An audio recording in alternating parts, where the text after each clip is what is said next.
sacrament of reconciliation brings us all as sinners back to the path of following the one great commandment that Jesus gave us, to love God with all our heart, mind, and soul, and love our neighbor as ourselves.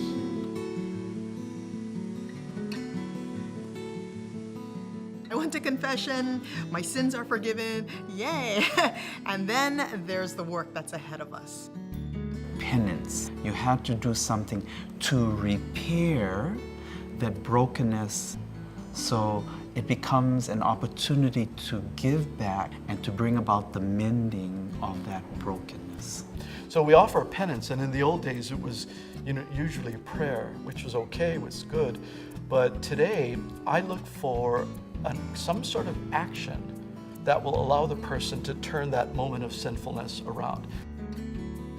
Penance is really about a purpose of amendment, meaning that at the time I go to confession, I'm not intending to go out and do that again. Now, reality is I may do it again because I'm not perfect, but at least at the time that I'm confessing this sin, I really am trying to have what's called a purpose of amendment. I think we have to take where people are at. And when you sin again, you know you can come back to Him and receive the same love and compassion and mercy as if it was the first time you came to confess. It's not just a spiritual abstraction about forgiveness, it should be reflected in our relationships. We need to be forgiving, compassionate, understanding people. Jesus speaks about the importance of forgiving one another. Peter asks, how many times should I forgive? The answer is always. When we're hurt or we're broken and then we heal and we mend, there is literally a transformation. Because if you give people love, compassion, understanding, they forgive themselves, they emerge into the people they were meant to be. The labyrinth, I think, is a wonderful way to think about the journey of our life, and then we can take one step and another step and another step, symbolizing the journey of our lives. And as we pray along this pathway, we find ourselves gently moving toward the center, always to God, in a most gentle way. Forgiveness is a direction, not a destination.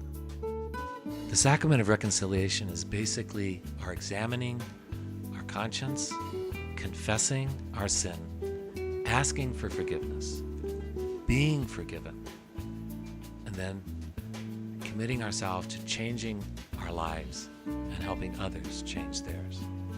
And reconciliation gives us that opportunity of metamorphosis, of being transformed. Be transformed and be transforming. To make things pono, to make things right. We are literally called to forgive as we are forgiven, to go out and be forgiving, to go out and just as we are healed, we are called to go out and be healers, to building community, building Ohana. It's really a celebration of coming home. It's a celebration of being reconnected. No matter what you've done in your life, you're never alone and to come home. God has given us the mission to be like Him, to go out to others just as He goes out to us. There is so much need for reconciliation in families and communities. So, speaking to one another, listening to one another, examining ourselves on our own hidden faults, those are all ways that we can reach out to others and be reconciled to one another.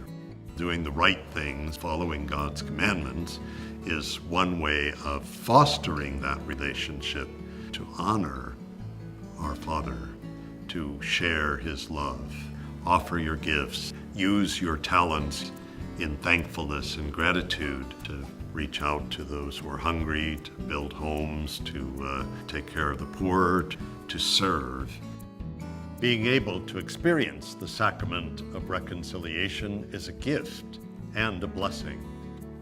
It helps us repair our relationship with God and with our neighbor. The sacrament helps us grow together as one community of faith, one Ohana, to be ambassadors of God's merciful forgiveness and healers with each other. And let us give thanks for the opportunity to be forgiven. And to those of you receiving the Sacrament of Reconciliation, welcome home.